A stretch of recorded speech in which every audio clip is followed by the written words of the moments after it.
Hi and welcome to this educational video, brought to you by the Society of Mechanical Ventilation. Pressure Support Ventilation. PSV. Our objectives today is to talk about the pressure support mode, ventilation mode, define the mode, the settings, its clinical applications, and some important points that sometimes we don't pay much attention to it, and some of the advantages and disadvantages of pressure support ventilation. So we'll start talking about the pressure support ventilation mode. And we all know pressure support, we all used it. Probably the oldest spontaneous mode developed. And we use it in all kinds of settings, especially in the weaning process or the spontaneous breathing trial. But basically, what pressure support is, it's a pressure controlled mode, as you can see here in the pressure waveform. It is total spontaneous or continuous spontaneous mode.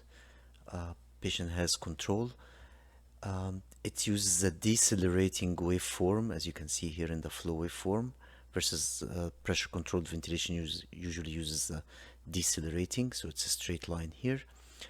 And the settings when we start pressure support, again, usually the amount of pressure support above the PEEP level, of course the FiO2, the trigger, whether it's a flow trigger or pressure trigger, the rise time or the ramp, and the expiratory sensitivity time, or the expiratory sensitivity. And we'll talk about those 2 points because they're important at the end of the video. So one of the things to notice in pressure support is that the flow curve depends on multiple things. The respiratory mechanics, basically the compliance and resistance, and the patient effort. So if you notice here in this patient, we can choose, we make him normal respiratory mechanics. So compliance about 64, resistance of 9, his breathing 20, and his effort is only 1 centimeter, the PMOS. And I want you to notice what happens when we increase the amount of the muscle pressure or the effort patient used to breathe. So if you can notice here, that nice straight line curve was descending. Now you can notice that it started to have like a little bit concavity. Of course, the tidal volume went up because of the patient's muscle effort. In the beginning, we started, I think, at 260 or 270. And the more you increase the patient's muscle effort, or the patient start to breathe harder, you will notice again that the inspiratory flow will increase. So right now we're at 72. You can see that concavity is getting much bigger. So let's go to the extreme, because this is important, because sometimes we put the patient on a spontaneous breathing trial, pressure support 5 and 5, for example, and we see like the tidal volume is like very good. You can see here, the more I increased the patient effort, the more the tidal volume is increasing. And we say the patient is doing great, he can be liberated or extubated. And then sometimes those patients fail, and we don't know why did they fail. Very important is to look at the patient effort. Yes, we look at the patient effort clinically and the respiratory rate, if they're having any anxiety, tachycardia, change in the blood pressure. But sometimes they don't. Like sometimes they're very tachypneic, which is obvious, but sometimes they breathe within the acceptable range. Like we usually look for like below 30 or 35. But if a patient like this and he's breathing 25, okay, not bad. Tidal volume is great. And we look at the rapid shallow breathing index that most of us look at it, and the numbers are very good, 21. But if we exhibit that patient who might, for example, he might fail, and the reason is his effort is so much. Granted, it could be from multiple reasons that can be resolved by the tube. Say the patient is anxious or in pain. But again, that's something very important to look. The more the concavity in the flow waveform and the convexity and the pressure, it means that the patient's working too hard, and we have to think, why is the patient working too hard? Some of the colleagues in Italy developed something called the flow index to measure this.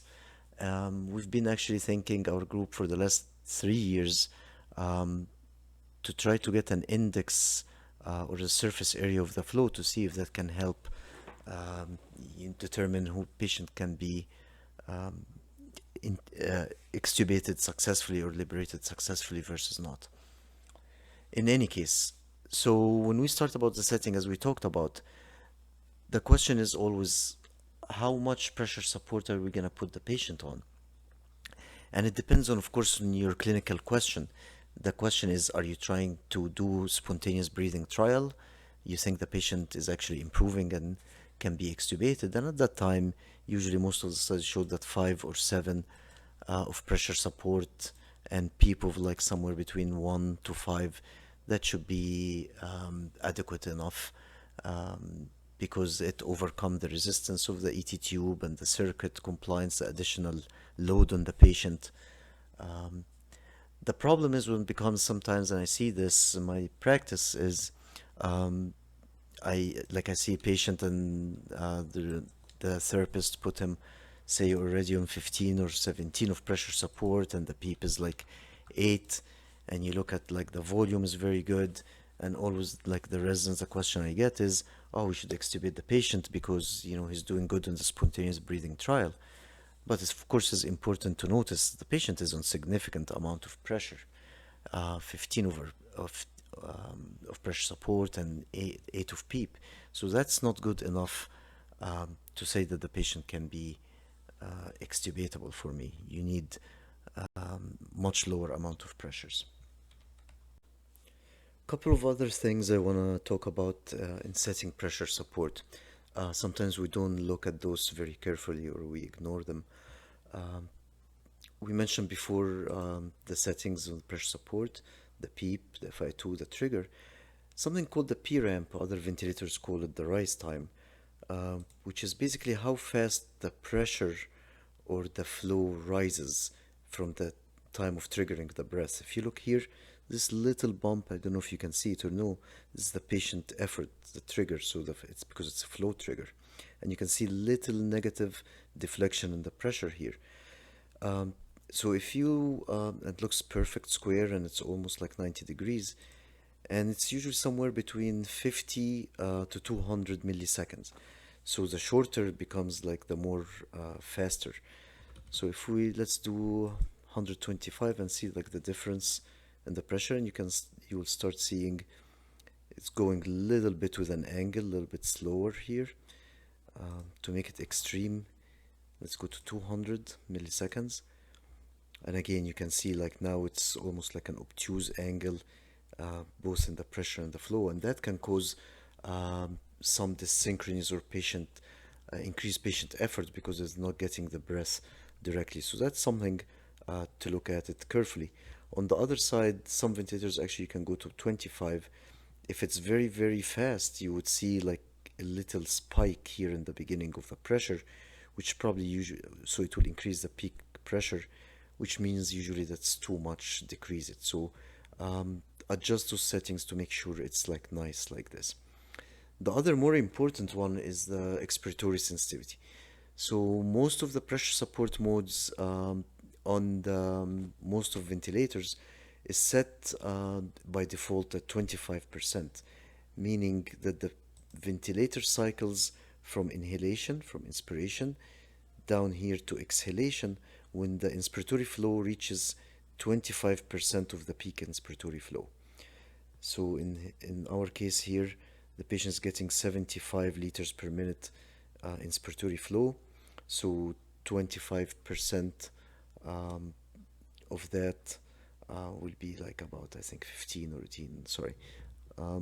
So here, and then exhalation would start. But sometimes you would find yourself, you might need to change those, depends on the patient effort.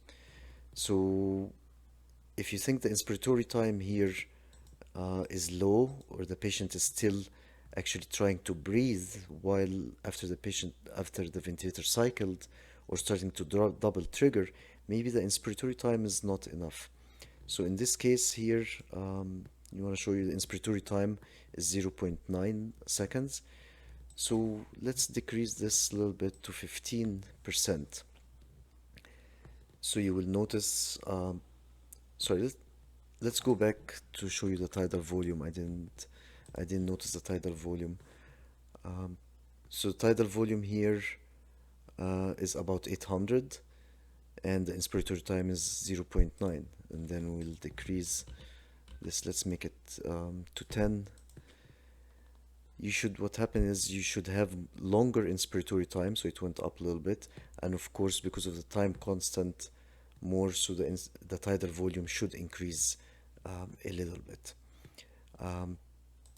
Usually the expiratory sensitivity you can go from 5 to up to 70%.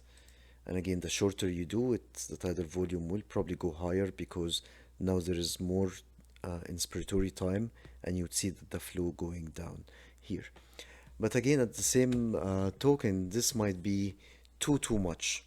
You might find that the patient stop, basically the muscle activity or the diaphragmatic activity stopped here, and now he's trying to exhale while the ventilator is still giving him the inhalation. So you might actually do the opposite, especially people with COPD or obstructive lung disease, where they actually need longer time to exhale. You might actually increase the expiratory sensitivity to decrease the inspiratory time. So now they're going to have a little bit more time to exhale, and again to try to match basically the ventilator to the patient effort. Now, it's sometimes very hard to see when does the patient trying to stops inhaling, or his diaphragm stops contracting and start to relax or exhale without an esophageal balloon. If you have an esophageal balloon, sorry, this is the pressure, but you'll find when the patient is inhaling, you should have negative deflection. Once he starts to relax, it goes up. So you can adjust the expiratory sensitivity to match it. But most of the time, it's not used routinely. But you can try to gauge it. Let's make the patient's effort higher, and you can try to gauge it by our naked eye. So if you can see here, now of course the patient is doing 24 centimeters, so higher pressure. And you can see the concavity here. Here's the exhalation, I would say that the patient relaxed here, because you see up concavity, then it starts to relax here. So I would say in this patient, it's actually still like too much inspiration. What I would do, I was actually increase it to 50, try to the patient exhale once his diaphragm stops working. Again, kind of like hard to gauge it, but there's new generation ventilators actually try to simplify this by doing automatic synchronization, which I'm going to talk about in the next couple of slides. As we mentioned before, now new generation ventilators have a lot of automatic synchronization software to help with the problems with as we mentioned, the rise time, the expiratory sensitivity, and even leaks. So if we look here at this example this is the pressure, and this is the flow. So if you look, the patient here was number 1, and that's very slow rise pressure. And then with the automatic software, it noticed that this is very big angle obtuse. So by itself, it increased the ramp or the rise time. Same with the flow here. You see it was like gradual, and once automatic software adjusted it, became like nice and going up. To be noted, those are important because again, sometimes they're hard to detect. They change from a breath to a breath, all these settings. So even the most expert clinician standing beside the ventilator will be hard to do this on a breath to breath period, versus when the ventilator automatically does it. So I think this helped a lot, in especially in this synchrony and patient effort. Another example of the autosynchronization. In this one, trigger autosynchronization and expiratory sensitivity. So if you look at that figure on the top, this is the flow. Again, the green dots are the inspiratory trigger, and the orange one are the expiratory trigger. So if you look here, again, the patient triggered the ventilator, goes up the flow, and as we spoke about in the other slide, it looks like the patient stopped here. You see, he tried to relax or tried to exhale.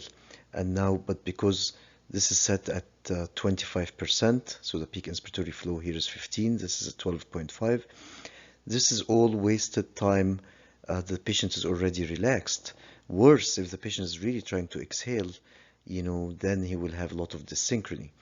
So in this below here, the ventilator detected that, and what it did is it actually shortened the inspiratory time. You see the difference between this, and how did it shorten it?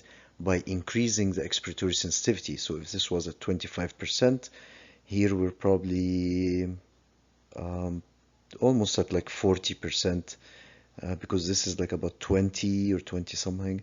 So yeah, almost 40%. So now the became short, and as soon as it tried to detect that the patient started to relax or stop inhaling, it cycled from inhalation to exhalation. Let's look at the middle point here. As you notice, this was an ineffective patient effort to inhale, basically ineffective trigger.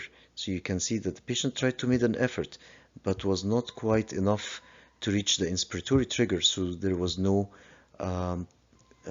flow, no breath was given here.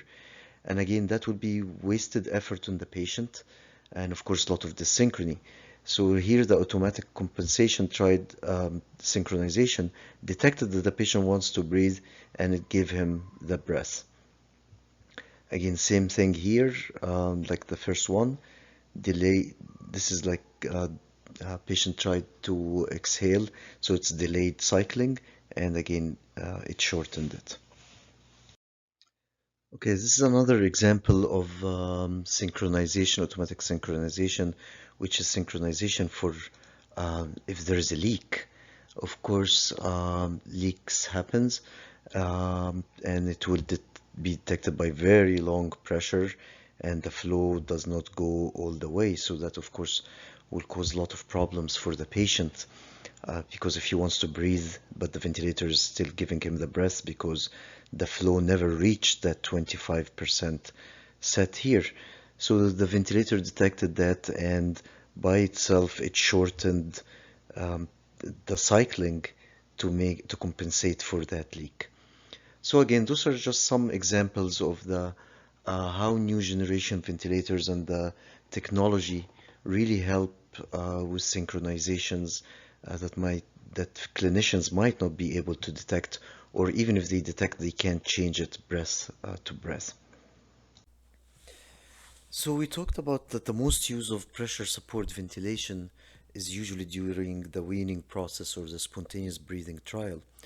But matter of fact, you can actually use it for full support of the patient.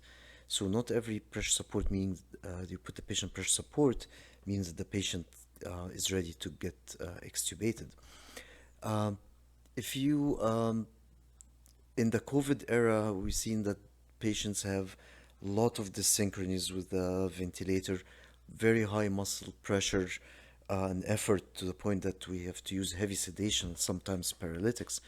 And I personally try to use pressure support ventilation, um, and I think this is just my opinion, is it helped in the synchrony of the patient and more getting them to have like actually less effort and less sedation. Again, those not based on any studies, but I'll show you, for example. So this is a patient here who's breathing actually pretty high effort, 24 centimeter water PMOS. He has normal uh, respiratory mechanics. He's right now in the pressure controlled ventilation set at 15, but he's breathing 20, so it's triggering 20 breaths. 15 centimeter driving pressure, 5 of PEEP. And again, look at the driving pressure or the pressure curve, and you can see that convexity here. So this is probably, you see all this, then it goes square. So all of this is probably the effort of the patient. Same here on the flow curve. You can see again it almost coincides here. So the patient is actually still working till here.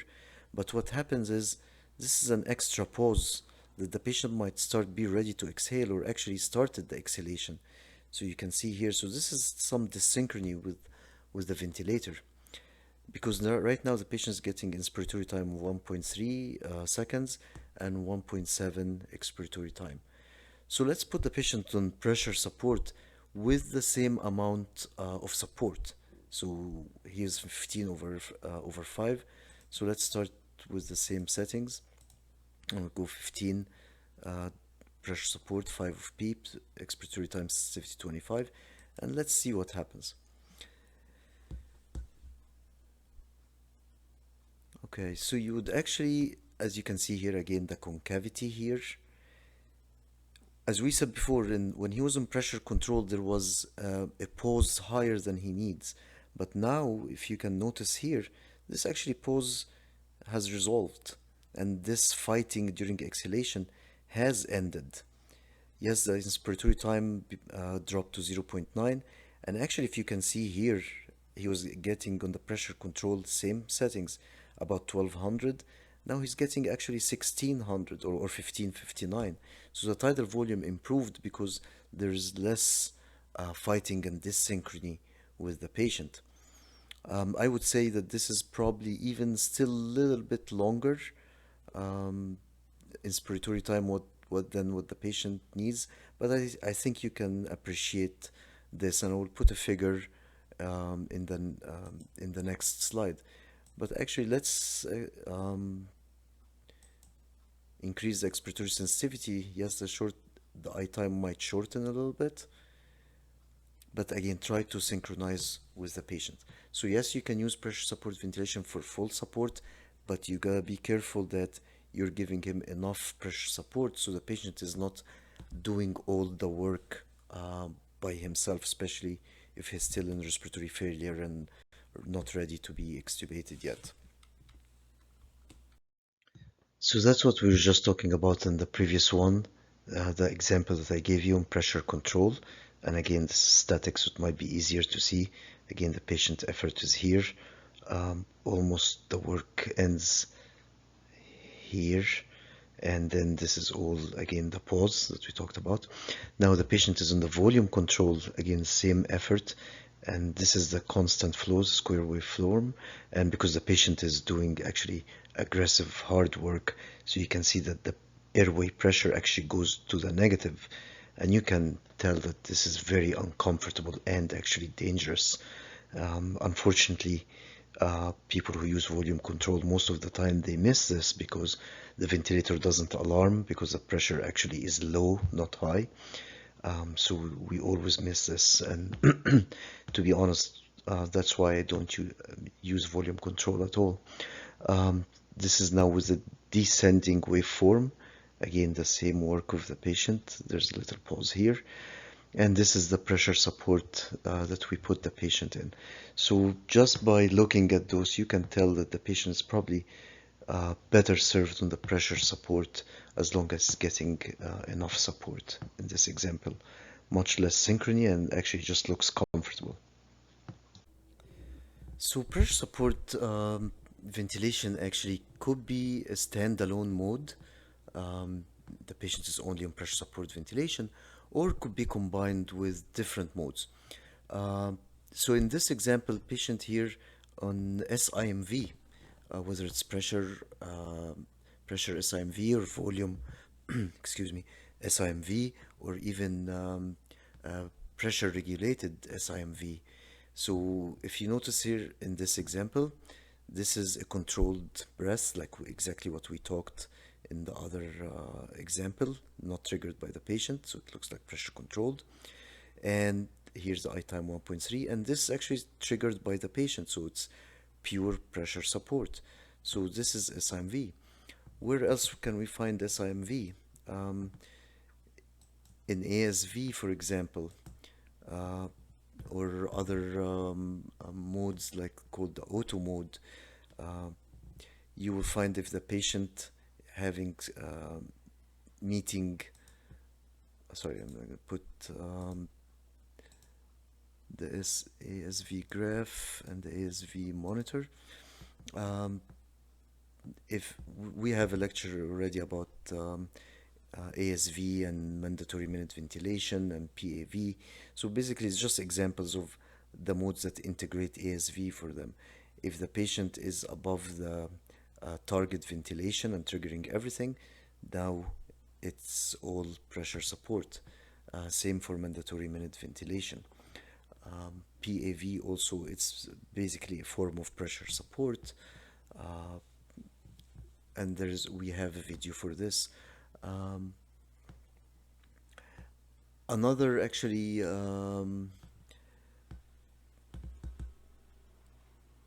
you can of course use pressure support ventilation in a non-invasive way on the non-invasive machines. Um, Basically, it's called IPAP and EPAP, but it's basically the same exact concept. So here, non-invasive, we will choose same settings, and again, pure pressure support ventilation. Um, there is a similar mode to pressure support ventilation, which is called volume support ventilation.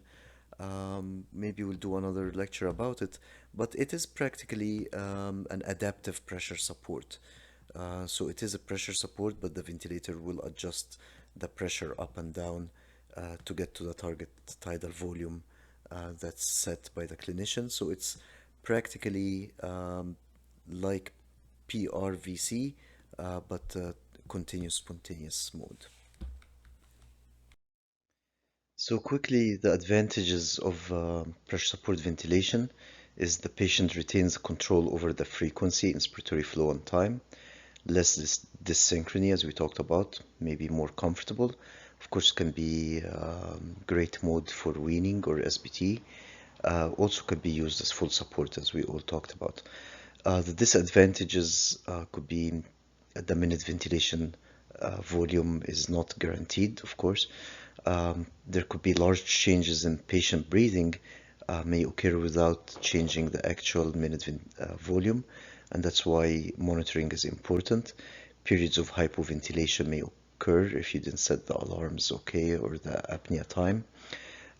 Probably this is the most important for me, increased work of breathing if inappropriate rise time or trigger setting or any settings in general.